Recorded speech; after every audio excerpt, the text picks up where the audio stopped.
In this video, we are going to discuss about resolution in propositional logic. Now, let's discuss about resolution in propositional logic algorithm as well as an example to demonstrate this.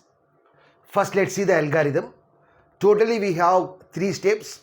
Step 1, convert all the propositions to class form. So class form means, suppose if the statement contains implication, if the statement is in the form A implies B, then it should be replaced with negation A or B. Suppose if the statement is in the form A biconditional B, then we have to represent that in the form A conditional B and B conditional A. So A conditional B means negation A or B, B conditional A means negation B or A. So that is nothing but class form. So if the statement contains implication or biconditional, then we have to replace them like this. Step 2, negate the proof and convert the result to the class form. So here a set of propositions will be given and as well as proof will be given. So what we have to do?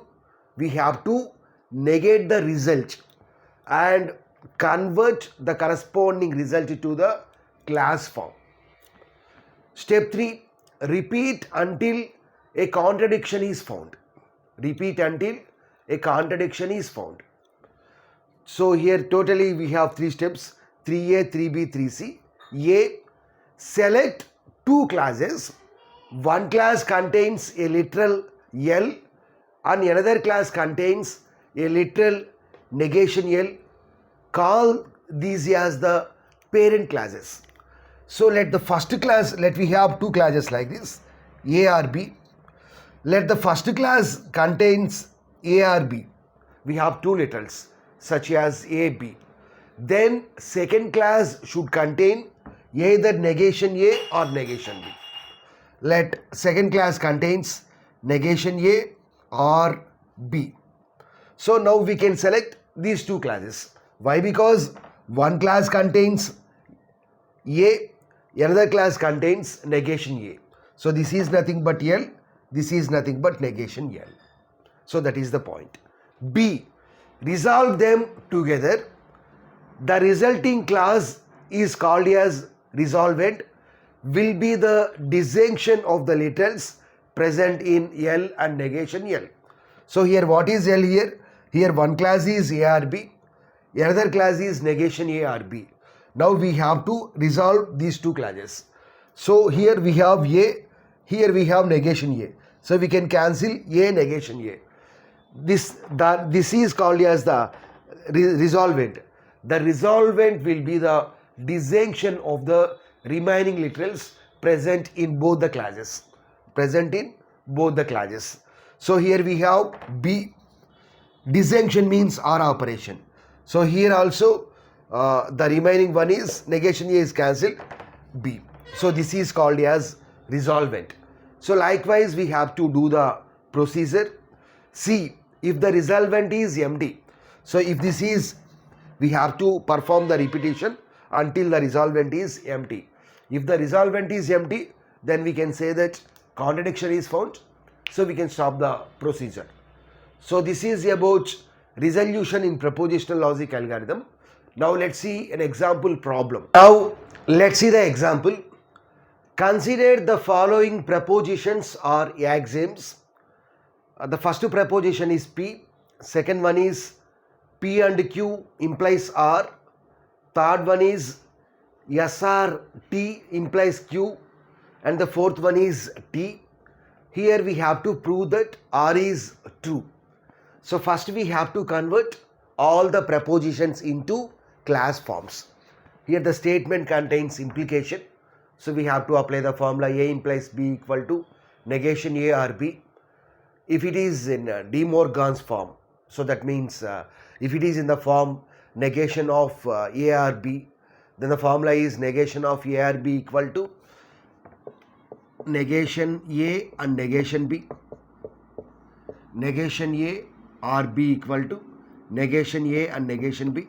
So likewise, if it is in the form negation of A and B, then negation A or negation B. So negation of negation A equal to A. So negation of for all x P of x equal to their existential x, negation P of x. So likewise, we need to apply De Morgan's laws as well as implication law and biconditional law in order to convert all the statements into the class form. So according to our requirement, we have to apply the law. So first one is P. So this is a single proposition. Next one is P and Q implies R. So there is no need to change the first proposition. So first one is P only. Next second one is P and Q implies R. So this is in the form P implies Q. So what is the formula? Negation P R Q. Negation P R Q. So here this is in the form De Morgan law. Negation of P and Q means negation P, negation of and means R, negation Q R R. R R.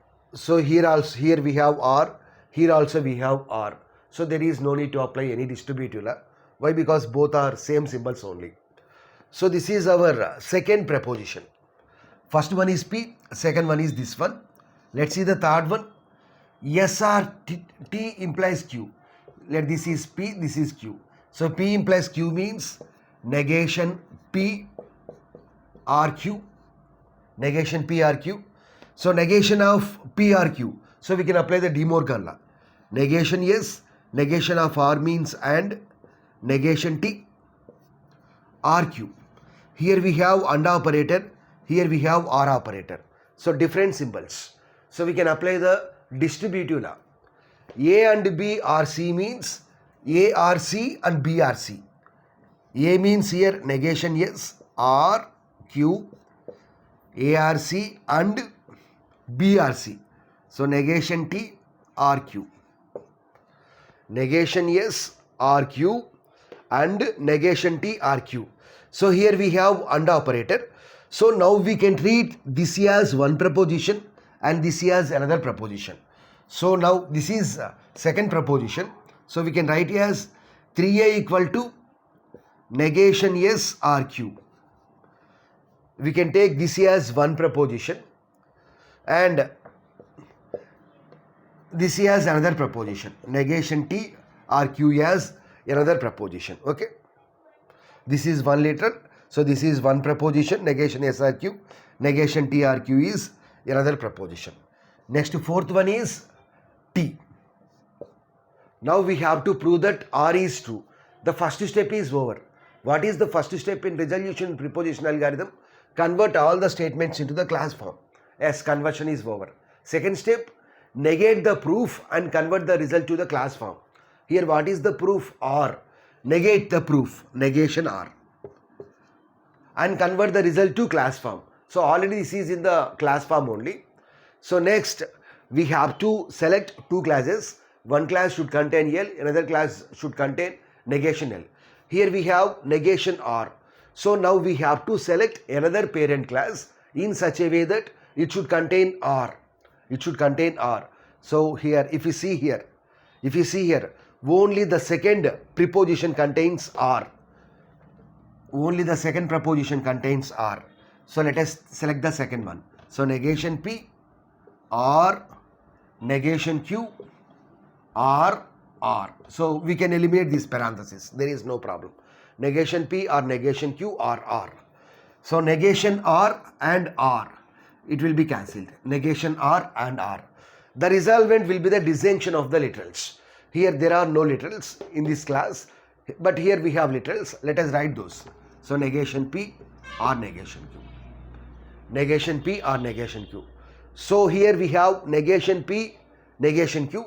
So we have to select another parent class in such a way that we may have either P or Q. We may have either P or Q. If you see the first one, here we have P. If you see the third one, 3A we have, we don't have negation. Here if you see the third one, 3A. So we have negation SQ. Let us take the first one. Let us take the first one. Here we have P. So now we can cancel negation P and P. So what is the result? Negation Q. Here we have only one literal. Here there is no other literal. Negation Q. So now let's see. Now let us select another parent class in such a way that we have to cancel that Q. In such a way that we should have Q in the next parent class. So if you see here, if you see 3A, so we have negation yes RQ, negation yes RQ. If you see the last one, 3B, we have negation T RQ. And the last one is, we have T. So if you select this one, negation T RQ, Q1 negation Q will be cancelled. Next we can cancel negation T and T. So it is better to select this one, negation T RQ. Instead of negation S RQ, it is better to choose this one, negation T RQ. So Q negation Q will be cancelled. So what is the resolvent? Negation T is the resolvent. Next, what is the fourth proposition? T. So let us take T. So T negation T is cancelled. So now this is empty. So we can say that contradiction is found. So we can say that R is true. So likewise, we can solve any problem in the examination if it is given on resolution in propositional logic. Please like the video, subscribe to the channel, as well as share the channel with your friends. Thanks for watching.